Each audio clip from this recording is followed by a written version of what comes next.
Ambot guys, asa ni Dapita. Video-video na ni guys. Specifications ng mga limestone po. And limestone cars. And speaking of that, sa Inido, so you're going in the municipality called the Nest. El Nido in Spanish words means the Nest. Kasi yung bayan doon ng Inido, parang bugad. Napapalibutan ko ng mga magagandang mga plants. And power plants po. Mga planta po ng solar. Kasi dito po.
May mga gusto po ba mag-restroom? Quick restroom? Kung wala na po dito tayo.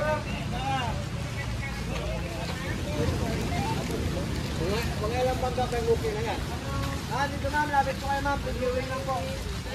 Subterranean River National Park contains a full mountain to sea. At yun nga po, meron siyang 8 to 18 forests. There are 290 species of trees.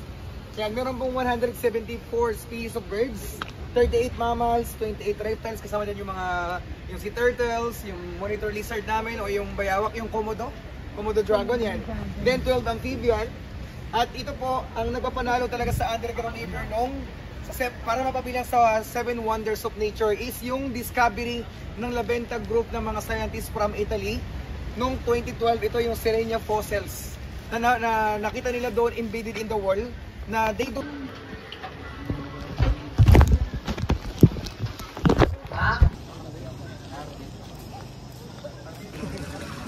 Mahal nagbabasag yun. Iwan na mo ang cellphone namin. Set up po nila yung audio device. Ito. Wala po kayong ibang audio device.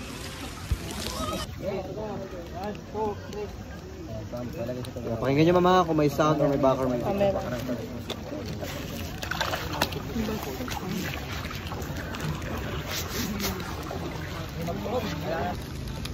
Pumunta to.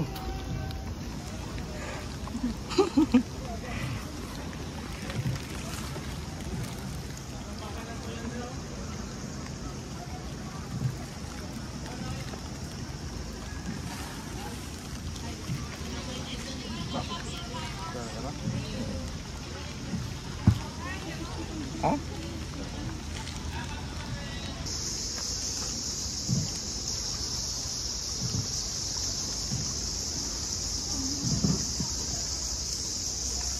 Humot po. Kalaskat.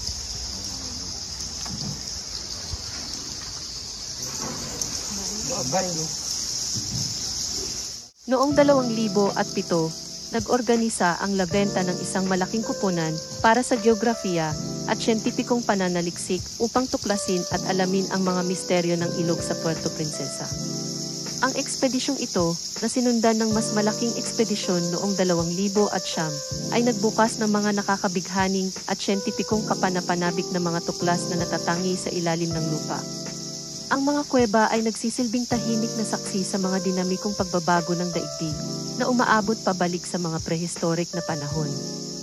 Upang pahalagahan ang mga tuklas ng Laventa, kailangan nating bumalik sa nakaraan at pagnilayan kung paano hinubog ng ebolusyon ng kalikasan ang ating planeta sa loob ng milyong taon. Mula sa yelo ng panahon hanggang 20,000 taon na ang nakalilipas, unti-unti nating nakikita kung paano inukit ng inang kalikasan ang ating mundo.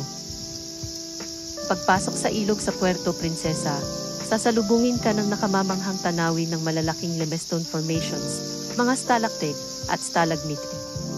Sa kaibuturan ng kuweba, maririnig mo ang sinfonya ng mga tunog mula sa iba't ibang organismo, habang milyon-milyong mga swallows at paniki ang naninirahan sa mga silid. Ang ecosystem na ito ay umuunlad sa isang maselan na balanse, halos hindi nababago ng tao. Ipinakita ng ekspedisyon ng Laventa ang ilang natatangi at kahanga-hangang mga tuklas. Kabilang dito ang isang kakaibang lugar kung saan natagpuan ang mga buto ng paniki. Ngunit walang buhay na paniki ang umiiral, isang misteryo kahit sa mga lokal. Nakakita rin sila ng isang pangalawang mas maliit na ilog sa ilalim ng lupa na masyadong makitid para sa bangka, ngunit sapat na malawak para sa eksplorasyon. Binigyang diin ng Laventa ang 6 na pangunahing dahilan upang bisitahin at isaalang-alang ang ilog sa Puerto Princesa bilang isang tunay na himala ng kalikasan. Mahalagang underground estuary. Ang ilog na ito ay isa sa pinakamalaking underground estuaries sa mundo at namumukod tangi sa marami. Komplikadong sistema ng kuweba, naglalaman ito ng isa sa mga pinakakomplikadong sistema ng kuweba sa buong mundo, puno ng mga paniki, swallows, at natatanging marine life. Mataas na enerhiya, ang natatanging lokasyon nito ay nagbibigay daan sa ilog na mapanatili ang balanse sa kabila ng mataas na turismo. Natanging geolohikal na katangian, kamakailan ay natuklasan ang mga speleothems na may natatanging genetic at aesthetic na katangian na nagbigay daan sa mga potensyal na tuklas ng bagong mineral. Hindi pa nagagawang pag-aaral, ang ilog ay nagbibigay daan para sa mga natatanging pag-aaral tungkol sa relasyon ng mga tides at daloy ng freshwater. Kahangahangang tuklas ng fossil, ang pagtuklas ng isang 20 milyong taong gulang na fossil ng sirenya, na kilala bilang Seiko, ay nagdaragdag sa kahalagahan ng lugar. Sinuportahan ni Pangulong Benigno Aquino ang likas na yaman na ito, na nagsabing, ang ilog na ito ay inukit ng kalikasan. Gamitin natin ito upang hubugin ang hinaharap para sa turismo at mga trabaho. Ang Puerto Princesa Underground River ay isang natatanging likas na yaman at isa sa mga pinakamaimpluwensyang tourist destination sa Pilipinas. Matatagpuan ito sa loob ng Puerto Princesa Subterranean River National Park, na isang UNESCO World Heritage Site. Mga tampok ng ilog na tuklasang ilog, ang ilog ay humahaba ng humigit kumulang 8.2 kilometro at nag-uumapaw sa isang malaking sistema ng kuweba. Ang bahagi ng ilog ay umaabot sa dagat na nagbibigay ng kakaibang tanawin. Natatanging ecosystem, ang ilog sa Puerto Princesa ay tahanan ng iba't ibang uri ng mga halaman at hayop kasama na ang mga endemic species. Makikita dito ang mga paniki, swallows, at iba pang mga nilalang na umaangkop sa kakaibang kapaligiran ng kuweba. Kahanga-hangang limestone formations sa loob ng kuweba, makikita ang mga kamangha-manghang stalactite at stalagmite formations na nagkaroon ng mga natatanging anyo sa paglipas ng milyon-milyong taon. Misteryosong atmosfera, habang naglalakbay ka sa ilog, maririnig mo ang tunog ng tubig at mga hayop na lumilikha ng isang tahimik at misteryosong kapaligiran. Ang mga pader ng kuweba ay may iba't ibang anyo at kulay na nagdadala sa mga bisita sa isang kakaibang karanasan. Ang mga rock formation sa loob ng ilog sa Puerto Princesa ay isa sa mga pinakakahanga-hangang aspeto ng likas na yaman na ito. Ang mga limestone formations ay nabuo sa loob ng milyong taon at naglalaman ng mga natatanging anyo at istruktura na talagang kaakit-akit. Mga uri ng rock formation stalactites at stalagmites. Stalactites, ito ay mga pabilog na anyo na bumabagsak mula sa kisame ng kuweba. Ang mga ito ay nabubuo mula sa patak ng tubig na nagdadala ng mineral, kadalasang calcium carbonate. Sa paglipas ng panahon, ang mga patak na ito ay nagiging solidong mga piraso na unti-unting lumalaki. Stalagmites, ito naman ang mga bumangon mula sa sahig ng kuweba. Parang kabaligtaran ng stalactites, ito ay nagiging pabilog na anyo mula sa mga mineral na nalalaglag mula sa mga stalactites. Columns. Kapag ang stalactites at stalagmites ay nagsanib at nagtagumpay na makabuo ng isang haligi, ito ay tinatawag na column. Ang mga columns ay talagang kamangha-mangha at nagsisilbing simbolo ng mga proseso ng pagbuo ng limestone formations. Flowstone. Ang flowstone ay nabubuo sa mga lugar kung saan ang tubig ay dumadaloy sa ibabaw ng mga pader ng kuweba. Nagbibigay ito ng mga natatanging anyo at kulay na karaniwang makikita sa mga bahagi ng ilog. Gores. Ang mga gore ay mga maliliit na pools ng tubig na nabubuo sa mga natatanging limestone formations.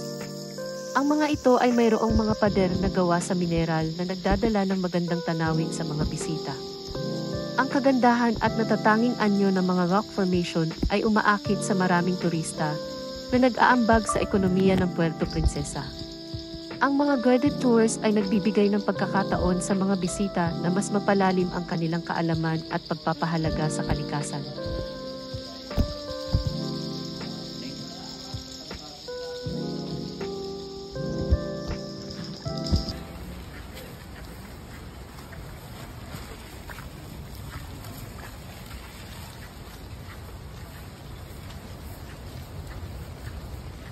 Na to. Tingnan niyo po, layo po. Yan, kaya po nabubura yan, kakaturo po ng mga tour guide. Yan, so yan po yung isla ng Palawan. Ito yung Luzon, Visayas at Mindanao. And then, fast forward, 15 million years ago, it's almost colliding na. Yan, bali umangat na po yung Philippine Mobile Belt, bumaba na yung Palawan. So, almost pagkalapit na po 15 million years. And then, time skip to the present, eto na, nabuo na siya, yung Philippine Mobile Belt. So, Luzon, Visayas, Mindanao, andito na yung Palawan sa loob. Yan. So yan po yung during the tectonic movement po na yung mundo po is gumagalaw o yung mga kapuluan gumagalaw po ng 17 centimeters per year. Ganun siya. So ito naman po yung total length ng 21 kilometers. Then you are only here, nakapunta po kayo ng ano, di ba? Cathedral. Yan. So that's 1.5 dito po sa area na to. Some right here. Kasi yung next po, yung some 4.3 dito po yung sa part na to, but that's require additional special permit. Yan, and then yung 8.2, yan, andito po yan, malapit na sa may Gypsum Gallery. And then meron bang Baling sa Sayaw Galleries and halo-halo, ito na yung mix na po. Dito po parang you are out of this world na raw, ang sabi nung mga naka-explore po ng mga labenta, yung group ng mga scientists from Italy. Kasi dito na yung mga iba't ibang shapes, yung mga egg shapes formations, crystalline formations, saka meron pa raw yung parang kryptonite. Yung mga kryptonite sa formations, kaya parang sa ibang mundo na raw kayo. Yan, at the same time, meron na raw po dyan dry rocks na kumbaga pwede na kayong bumaba kasi hindi na siya kayang i-navigate. Kaya yung ano lang po, yung navigable is 8.2 lang. Sabi ko meron na raw halaman doon And then meron na rin mga kakaibang mga insects like yung mga tarantulas. So that's why it's really a wonders of, one of the kind. Yan, talagang kakaiba po talaga dito lang sa amin sa Palawan.